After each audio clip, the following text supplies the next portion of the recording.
किसी समय एक प्राचीन राज्य में एक धनी और शक्तिशाली राजा रहता था, जिसे उसकी शक्ति के लिए जाना जाता था, लेकिन सहानुभूति के लिए नहीं। महल की भव्य दीवारों की छाया में एक भिखारी रहता था, जिसकी आत्मा उसके फटे हुए वस्त्रों और जीवन की क्रूर चोटों के बावजूद चमक रही थी।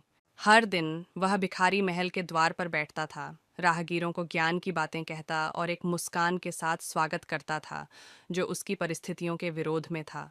हालांकि राजा उसे घृणा की नज़र से देखता था, यह समझ नहीं पा रहा था कि कैसे एक व्यक्ति जिसके पास कुछ भी नहीं है, इतना खुश कैसे हो सकता है। एक दिन जिज्ञासा और चिढ़ के मिश्रण से प्रेरित होकर राजा ने भिखारी को अपने दरबार में बुलाया। तुम इतने खुश कैसे हो सकते हो जब तुम्हारे पास कुछ भी नहीं है?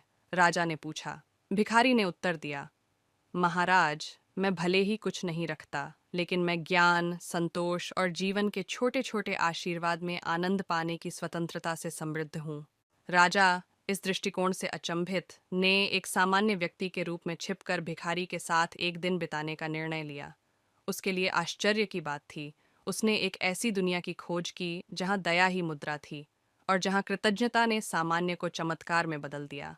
भिखारी के ज्ञान से प्रेरित होकर राजा ने सादगी में सुंदरता की सराहना करना सीख लिया।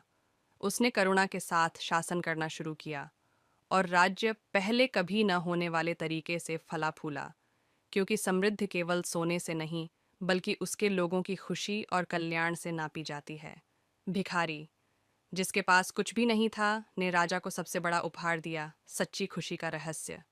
और इस तरह भिखारी सिर्फ एक भिखारी नहीं था, बल्कि एक शिक्षक था जिसकी ज्ञान ने उसे किसी भी धनी व्यक्ति से